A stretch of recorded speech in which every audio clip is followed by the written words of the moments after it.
This case was hidden because it exposed a vast network of deception within the insurance industry. But today, I will tell you how agents forged hundreds of client signatures, creating a shadow operation that almost slipped past detection. For years, no one dared to speak of it. But one forgotten detail in the archive changed everything. It all started back in 2010, when I was assigned to a routine fraud investigation in Fresno, California. A local insurance broker, Michael Carter, had flagged several claims for suspicious activity. At first, it seemed straightforward: duplicate claims, inconsistent signatures, minor irregularities. But as I dug deeper, I noticed something unsettling. The signatures on these claims, though different in style, shared a peculiar trait: a faint, almost imperceptible pattern in the way they were forged. A subtle line, a tiny flourish. It looked like a signature stamp, or perhaps a reused template. Would you have noticed this detail in the file? Because I did. And that was only the beginning. The pattern pointed to a single source, an internal operation, far beyond a rogue agent. I traced the signatures back to a shadow clinic operating discreetly in Queens, New York, run by a woman named Danielle Ruiz. She was known publicly as a physiotherapist, but behind the scenes, she managed a network of agents who specialized in forging signatures, creating fake identities, and submitting false claims. By 2011, I uncovered evidence that this wasn't an isolated case. The signatures were part of a coordinated effort. They used ghost clients, people who never existed, whose identities were stolen from DMV records and other sources. These ghost clients would submit claims, and the agents would sign on their behalf, often with the same faint pattern I'd seen. Why would they go to such lengths? Money. It was a lucrative side business: hidden commissions, kickbacks from shadow clinics, and even crypto exchanges laundering the proceeds. I found encrypted messages indicating payments in Bitcoin transferred through multiple offshore accounts. The scale was staggering, and the operation was well organized. But here's what disturbed me most. Many of these forged signatures belonged to real clients, some of whom had no idea they were involved. I looked into a claim from a man named Marcus Hall from Akron, Ohio. His signature had been replicated to inflate his policy benefits. When I cross-checked his records, Marcus was alive, unaware of the fraud, and had no idea his signature was being exploited. The question is, how deep did this go? Were the agents acting alone, or was there a higher power overseeing this? I started to suspect a code of silence, an unwritten rule among them. They operated under a tight ritual, each agent sworn to secrecy, each signature forged in the same manner, almost like a ritualistic pattern. Internal rules dictated silence, and any deviation meant exposure, or worse. This was a covert economy, disguised as legitimate insurance claims but built on a foundation of lies. They had their own rituals, their own code, and it kept the operation alive for years. Then came the betrayal. I discovered a mole inside the investigation, an agent who was leaking information to the operation. I found encrypted emails between Danielle Ruiz and a man named Brian Jenkins, a veteran agent trusted by the firm. He was laundering money through fake claims, and his own family, it seemed, knew nothing of his double life. If this had happened in your family, what would you have done? Would you have suspected the person closest to you? Because I was starting to doubt everyone. The walls were closing in, and I realized that the entire system was compromised. The police, the insurers, even the regulators, they had all turned a blind eye or were paid off. In 2013, I started to push harder, but I was met with unofficial pressure. I was told to back off, to forget what I'd seen. Officially, the case was closed, but I knew better. I had evidence of a sprawling network: agents, shadow clinics, ghost clients, all linked by forged signatures, and I had enough to shut it down. Or so I thought. Because then, the cracks appeared. I learned that some of the key figures, Danielle Ruiz, Brian Jenkins, had vanished from the records. Their files were sealed, their addresses scrubbed. It was like they had disappeared into thin air. I found reports of them moving to other states, Texas, Florida, and adopting new identities. The operation was dismantled, but the roots remained. For all I know, it still exists, hidden behind layers of shell companies and encrypted messages. The signatures, the fraud, they were just the surface. The real question is, who benefited the most? Who kept this secret for so long? And now, I ask you, what looks most suspicious to you in this story? The forged signatures, the shadow clinics, the silence that protected them? because I've seen how easy it is for a system to turn a blind eye when money is involved. And I wonder, how many other cases like this are out there, buried deep in the files, hidden, unspoken, and never fully uncovered? If this case were investigated today, how do you think it would end? Would the truth finally surface, or would it be buried again under layers of bureaucratic silence? This file was never meant to be released. If you've listened this far, you're searching for the truth. Subscribe, I'll show you the next case. These files rarely survive to the end. Subscribe while this one is still here. Every day, I'll post a real case from my archive, investigations I solved that still unsettle me. Subscribe so you don't miss the next one, and drop a comment. It really helps this channel. Stay safe. See you tomorrow. As I kept digging, I uncovered a startling pattern, one that made my blood run cold. The forged signatures weren't random, they followed a precise, almost mathematical sequence. Danielle Ruiz's operation had developed a signature replication method that minimized suspicion.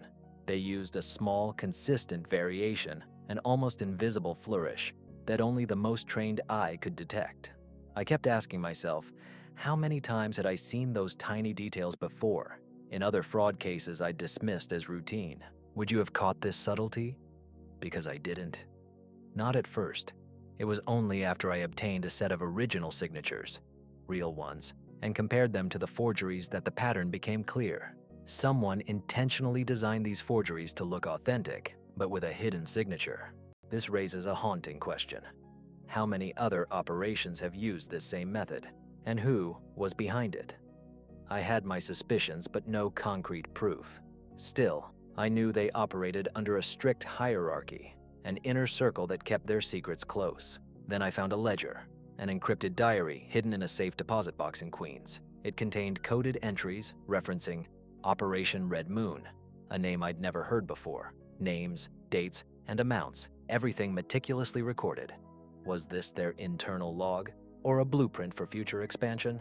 The more I read, the more I realized this was no ordinary fraud scheme.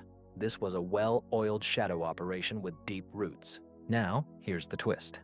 Amidst the files, I found a note, scrawled in hurried handwriting, "Trust no one." The real target is the system itself. What does that mean? Was the entire fraud meant as a distraction? Or was it a cover for something else, something bigger? I started to question whether the signatures were just a tool, a smokescreen for a covert operation that manipulated the very fabric of insurance claims, perhaps even government programs, social services, or Medicaid. Would you believe that? That a forged signature could be a piece in a larger puzzle? One involving official records, unregistered minors, or even illegal medical clinics? That some of these shadow clinics weren't just fake businesses. They were part of a state-sponsored network used to funnel money or influence policy? I remember sitting in my office late one night staring at the documents, feeling the weight of what I'd uncovered. Each signature, each claim, was a link in a chain that stretched far beyond the obvious. It was as if the entire insurance industry, perhaps even parts of the government, had been compromised by insiders who knew exactly how to hide their tracks. And the most troubling part? I found evidence suggesting that some agents, trusted, long-standing, had been coerced or paid off, their silence bought with promises, threats, or cold cash. I came across a report, an internal memo, warning about unofficial pressure being applied to certain investigators. I kept asking myself how many times had I been close to uncovering the truth, only to hit a brick wall. If I had been more persistent, would I have found the missing links? Or was I already too late? Because I kept hearing whispers, rumors of a mole inside the FBI, inside the insurance regulators, feeding information to the operation. Someone high up with access who knew how to cover their tracks. What if I told you that some of the signatures I traced back to supposed clients who had, in fact, vanished from the records, their identities erased, replaced by fakes? It's as if these agents were creating ghost clients, phantoms that could never speak up or be traced back to a real person. And all of this was happening while the public face, the insurance companies, the regulators, continued to deny any wrongdoing. They issued statements, paid hush money, and kept their eyes closed.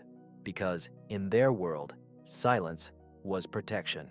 In 2014, I was warned again, this time more directly, to cease my investigation. My superiors called it a routine audit, but I knew better. They were trying to shut me down before I uncovered something that could topple entire systems. And maybe they succeeded, because shortly after, my access was revoked, my files sealed, my contacts cut off. But I still have the files. I kept them hidden, just in case, because I believe the truth deserves to be known. I suspect that the forged signatures were just the tip of the iceberg, part of a larger, more insidious network that manipulates not just claims, but perhaps broader policies, budgets, and even political interests. Would you have suspected that behind the veneer of a simple insurance scam, there was a web of corruption so vast, so deeply embedded? The question is, how many others are still out there, operating in the shadows, protected by layers of secrecy? This story doesn't have a clear ending. It's still unresolved. The operation was dismantled, but the roots are buried deep. And I wonder, if I had pressed harder, pushed further, would I have uncovered more? Or was I always just a pawn in their game? If you've made it this far, think about what's hidden in plain sight. These signatures, these forged claims, they're just the surface of something much darker. Would you have believed the official version? Would you have questioned the silence? Remember, the truth is often stranger than fiction, and some files are never meant to see the light. If you've listened this far, you're searching for the truth. Subscribe, I'll show you the next case. These files rarely survive to the end. Subscribe while this one is still here. Every day I'll post a real case from my archive, investigations I solved that still unsettle me. Subscribe so you don't miss the next one, and drop a comment. It really helps this channel. Stay safe. See you tomorrow. I kept returning to the ledger. Those coded entries, the references to Operation Red Moon, they haunted me. Each line, each cryptic note, was a breadcrumb leading deeper into a labyrinth I wasn't sure I wanted to enter. But I had to know, what was the true purpose of this operation? Was it merely insurance fraud, or was there something more sinister lurking beneath?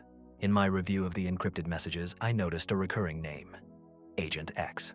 No official records listed anyone by that alias, but the code name appeared frequently in the inner circles of the Shadow Clinic network. Who was this mysterious figure? Someone high enough to orchestrate a web spanning multiple states, multiple agencies. Someone with the authority to silence investigators, manipulate data, and erase evidence. Would you have questioned why Agent X was never directly identified? Because I did. I cross-checked every known agent, every employee, every contact in the files, but no one matched that alias. It was a ghost, an invisible hand guiding the entire operation from behind the curtain. And then I found a startling connection, an email chain between Danielle Ruiz and a lawyer in Travis County, Texas, named Marcus Delgado. The correspondence hinted at a special project, a policy shift, and a temporary halt to certain claims. The timing coincided with the disappearance of key figures from the records. Who was Marcus Delgado? A lawyer with ties to several shell companies, registered under multiple aliases. Someone with the power to influence legal proceedings, to halt investigations, and to protect the operation. Why would they need a lawyer involved in forged signatures? Because some of these claims involved sensitive issues, disabilities, medical malpractice, even government-funded programs. They weren't just after quick money. They were manipulating the system, bending rules, and possibly diverting taxpayer funds. Would you have suspected that a shadow network could reach into government-funded programs? Because I started to. The more I uncovered, the clearer it became. This wasn't just fraud. It was a covert operation designed to exploit the entire system, possibly for political or financial gain, hidden behind a facade of legitimate claims. The question I kept asking myself, what was the end game? Were they just siphoning money? Or was there a larger plan, something involving influence over policy decisions, control over vulnerable populations, or even a way to blackmail powerful figures? I found a coded reference in one document. Phase 2. Secure the infrastructure. What infrastructure? Insurance, welfare, healthcare, or something else entirely? And who were the real clients? The signatures I traced back to real individuals, some of whom had no idea. They had unknowingly become part of this shadow economy. Their identities stolen, their signatures forged, their lives altered forever. I wondered, did they ever suspect? Did they ever imagine that their name, their signature, was being used in a clandestine web that extended into the highest levels of influence? This leads me to a haunting thought. How many innocent people had their identities stolen, their signatures forged, all in service of a hidden agenda? How many had no idea they were pawns in something so much bigger? In late 2014, I received an anonymous tip, an encrypted message warning: stop digging, or the system will turn against you. That was the moment I realized I was no longer just an investigator. I was a threat. The silence I fought to break was enforced at a higher level, and I was starting to feel the weight of unseen eyes watching me. I knew I had to act fast. I compiled everything, every document, every encrypted file, every suspicious email, but I also knew the danger of exposure. These people didn't just forge signatures. They manipulated power, bought silence, and silenced anyone who threatened to expose them. Would you have pushed further? Because I did. But I also knew that every step I took could be my last. And that's when I discovered something I didn't expect. An internal memo from Danielle Ruiz herself, dated just weeks before she vanished. It contained a chilling line: "The operation is too big now. We're beyond the point of no return." Beyond the point of no return. That phrase echoed in my mind, because it suggested that this wasn't just a fraud scheme, it was a carefully planned, long-term infiltration of the system. And the signatures? Just a small piece of a much larger puzzle. I often wonder, if I had access to better tools, more resources, would I have uncovered the full picture? Or was I destined to be kept at the edge, always just out of reach of the truth? Because the deeper I looked, the more I realized how fragile the line is between legitimate systems and those that manipulate them from within. And now, as I sit here, poring over these sealed files, I know one thing for certain. This operation didn't just disappear. It was buried, yes, but not eradicated. It's still out there, hidden behind layers of false identities, encrypted communications, and silence, waiting. Would you believe that a forged signature, a simple detail, could be a keystone in an unseen empire? Because I do. And I wonder, how many more signs are out there, waiting to be uncovered? If you've listened this far, you're already searching for the truth. Subscribe. I'll show you the next piece of this puzzle. These files rarely survive to the end. Subscribe while this one is still accessible. Every day I'll post a real case from my archive. Investigations I've kept alive in secret, stories that still unsettle me. Subscribe so you don't miss what's coming next. And leave a comment. Your questions, your doubts, they matter. Stay safe. See you tomorrow. I returned to the files, searching for any overlooked detail, any fragment that might shed light on the operation's ultimate goal. That's when I found a series of internal memos locked behind layers of encryption that referenced Project Phoenix. I had heard whispers about this before, but never concrete proof. Now I had evidence that Project Phoenix was more than a code name. It was a blueprint for something far more ambitious and dangerous. The memos indicated that Phoenix was designed to consolidate control over multiple aspects of social infrastructure, insurance, healthcare, even public assistance. It was a plan to centralize and manipulate data, creating a shadow system that could override official records, influence policy decisions, and manage public narratives in secret. Would you have suspected that a forged signature could be part of an overarching plan to control entire sectors of government services? Because I started to. The signatures, the forged claims, they weren't just about money. They were about control, about rewriting the rules behind the scenes. One particular email stood out, an exchange between Danielle Ruiz and a high-level government contractor, a man named Samuel Parker. The tone was ominous. They discussed smuggling fake data into the system, adjusting records to favor certain outcomes, and securing the infrastructure for what they called Phase 2. What was Phase 2, I wondered? Was it an attempt to manipulate election-related records or to influence social welfare programs? The scope was chilling, because if these shadow agents could alter the data behind public records, they could steer outcomes, control narratives, and silence dissent, all without anyone outside the operation suspecting a thing. I kept asking myself, who was actually behind this? Was Danielle Ruiz simply a pawn or a key player? Did she believe she was just running a shadow clinic, or was she part of something bigger, an operation with political motives, or even covert influence over policy? The more I uncovered, the clearer it became. This wasn't just a rogue fraud ring. It was a clandestine enterprise with layers of plausible deniability and deep connections to powerful interests. The signatures forged in the claims were just the visible tip of the iceberg, an entry point into a hidden world designed to control, manipulate, and conceal. And the real danger? The system itself was vulnerable. I found internal reports warning that the infrastructure was fragile, dependent on a few key nodes that could be compromised or weaponized. If someone were to fully take control, they could rewrite history, erase evidence, and even influence the outcome of investigations. Would you have believed that a simple forged signature could be part of a larger plan to rewrite the fabric of official records? Because I have seen enough to believe it. The signatures, the fake claims, they were tools, not just for money, but for power. And then I discovered something that made my heart sink. An internal audit report from late 2014 marked classified for internal use only. It detailed a security breach that had occurred months earlier involving an unknown entity gaining access to the central database.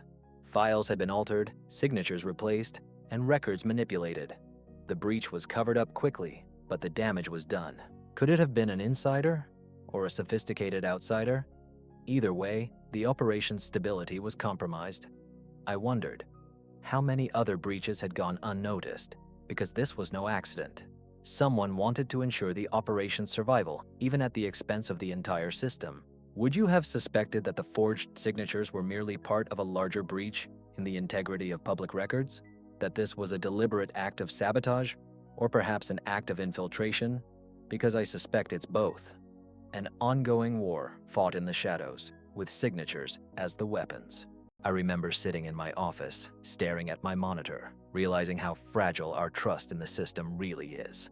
We assume that records are secure, that signatures are authentic, that our identities are protected. But beneath that veneer, a covert war rages. One fought with forged signatures, encrypted messages, and silent betrayals. And I'm left wondering, who else is involved? Who else benefits from this manipulation? Because in the end, it all circles back to the same question. How deep does this web go? Who's pulling the strings in the shadows? If I had the power, I would expose it all. But I know the truth is more dangerous than most realize. These forged signatures, they're just a starting point, a glimpse into something far darker. Would you believe me if I told you that the entire system, our records, our identities, even our trust, could be manipulated by a clandestine network operating in the shadows? Because I've seen enough to believe it. The question is, how many more signatures, claims, and records are faked right now, hidden behind layers of encryption and silence? If you've listened this far, you're already searching for the truth. Subscribe, I'll show you what's next. These files rarely survive to the end. Subscribe while this story is still accessible. Every day, I'll post a real case from my archive, cases I've kept hidden, stories that still haunt me. Subscribe so you don't miss what's coming, and leave a comment. Your doubts, your questions, they matter. Stay safe. See you tomorrow.